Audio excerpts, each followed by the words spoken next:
grateful just to be on this earth plane and to be happy. This is Pam. Pam.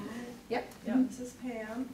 And she's here because she wants to also incorporate these teachings in the practices that she teaches. And she is grateful because she's full of joy every morning when she wakes up. Yep. That's a beautiful thing. Yeah, Diane was saying, oh, this group, you're going to love this group. Well, yeah, I can only imagine. Oh, this is Kim. She would like to become a stronger teacher with things that she'll be learning today, hopefully. Yeah, more confident in her teaching, and she's very grateful that she is strong and healthy and able to conduct herself on the earth plane too. And this is Maria, and Maria's intention was to increase her toolbox with today's classes, and she's grateful for her radiant health. That's something for us. Just the fact that we're all in here together. Thank you, God. Yes. Thank you. Want to go in the back?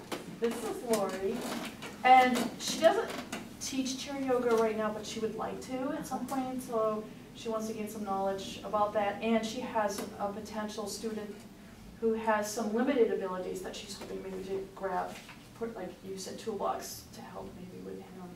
And she's just happy for her health. She's grateful for A lot of happy, healthy people here. Pam? What'd you say your name was again? Lori. Lori. And this is Pam. This is Pam. I knew that. And Pam already teaches chair yoga, so she's here today to get some inspiration, just you know, renewed energy, observation, and she's grateful for her sense of humor that she can bring to her class, share with others. Super. Okay. Couple more. This is Linda, and Linda, she too teaches chair yoga. She runs a rehabilitation day program in 4 different parts of the Cape. Wow. Well, I only run one. There's 4, but I run. Okay, all right. Okay, well, but she's already doing this, so this adds to her toolbox. So it's just, it's wonderful that she's here today. And one of the things she's very grateful for is her creativity. This is Elizabeth. I feel like Vanna. I know. Yeah, I know. And she is here to gain some knowledge about chair yoga, maybe thinking about teaching some sort of type of class that would be for special populations. And if I have the correct thing that you told me, is your health is what you're grateful for as well. This is pretty interesting, isn't it? What has been about 6 people grateful for your help. This is Marianne, and Marianne is here to, along with all of us, learn more about teaching yoga to people with special populations in order to make herself a better teacher and continue to learn. And she is grateful for her willingness to continue learning. Awesome. And this is Michelle, and she has been teaching yoga to special populations too for quite a while, but always feels like there's something more that you can learn. And she is grateful for her love of learning. This is my friend Debbie, Deborah. Deborah. Debbie, Deborah. Oh, the whole Deborah spectrum. The Deb spectrum. And her intention is for the language that you described, because we know how awesome you are, how much you're going to bring to us today. And she's grateful for kind yoga because she never expected in her life that she would have a Sangha at her young and graceful age. But she learned about it through her daughter, and so it's changed her life. So here we are. Yes, right. And then there was probably one more, but I just was going way down that hole. This is Joseph. He is awesome. He's Obviously. He really wants to learn the language. He feels like a wealth of information is going to come out of this class today. So we're both excited about that. That's a lot of hype. Yeah, that's good. But look what he's wearing. I mean, isn't this the coolest t-shirt? This is like what I put on this morning. We rode bikes to the beach and jumped in, and then would you stand up? I just want everybody to see the shirt. Diane told me about this. This is the Oh, right, this is the sort of one. shirt. It's so cool. It says I found it in my mindful bag this or morning. mindful. And there's a dog. There's a picture of a dog. What is the dog thinking about? Tree, sky, birds, and then the person looking at the same view. Okay, what do I have to do today? Okay, I'm doing it. So there's all the mindful. I just think that's the cutest shirt ever. So calmer choice. Excellent.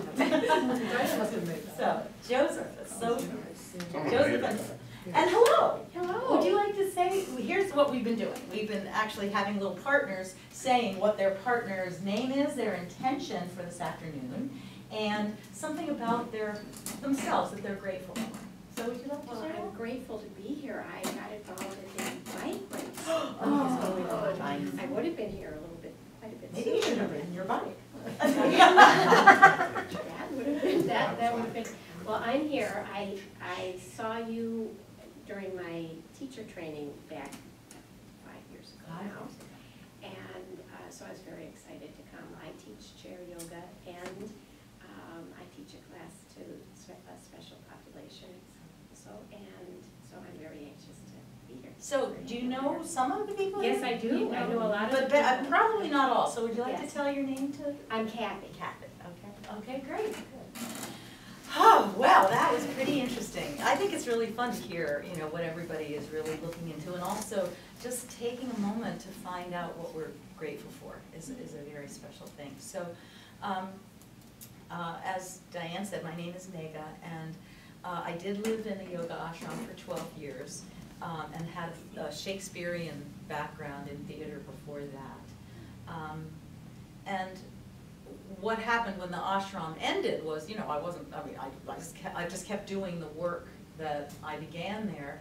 And so my love has been bringing dance and yoga together. So, I teach yoga. I've been directing yoga teacher training for many years, but I stopped because my own Let Your Yoga Dance business and Dharma path practice has just taken me, I can't do both. So I had to choose. So I chose this because I have found over the decades that sometimes yoga can get a little,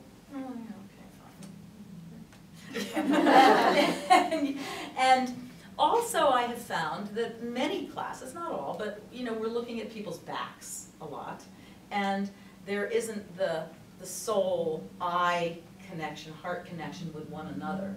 And so in Let Your Yoga Dance, I'm very interested in bringing everybody into community so that they actually see one another and can really relate to one another throughout the class.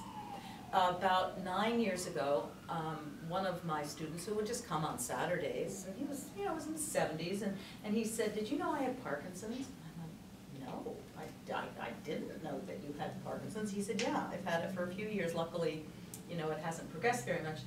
And then lo and behold, I started getting more and more people telling me that they had Parkinson's and they were loving my class. They said it was really helping. They said that it was actually having the same effect as the meds, but not the misery. It was actually the only side effect they were getting was their tremors would get a little less and the joy would really bump up. And I went, So this happened enough that I looked up in the sky, as if God is only there. And I went, yo, I was sort of like Fiddler on the Roof, Tradition. And so I looked up and I said, "Are you wanting me to work with people with Parkinson's? I have no idea. I don't know how to do that. I don't know anything about the disease. It's not in my family." And I got, yeah. So I said, "Well, you better make it easy." So I got Parkinson's for Dummies. And Parkinson's, those Dummies books, I don't like the name very much, but they're fantastic. Shakespeare for Dummies is really good. Parkinson's for Dummies is excellent. And Judi Dench liked Shakespeare for Dummies. She wrote on the cover, "This is wonderful." And the first thing I learned in Parkinson's for Dummies is they're all known as Parkinson's patients.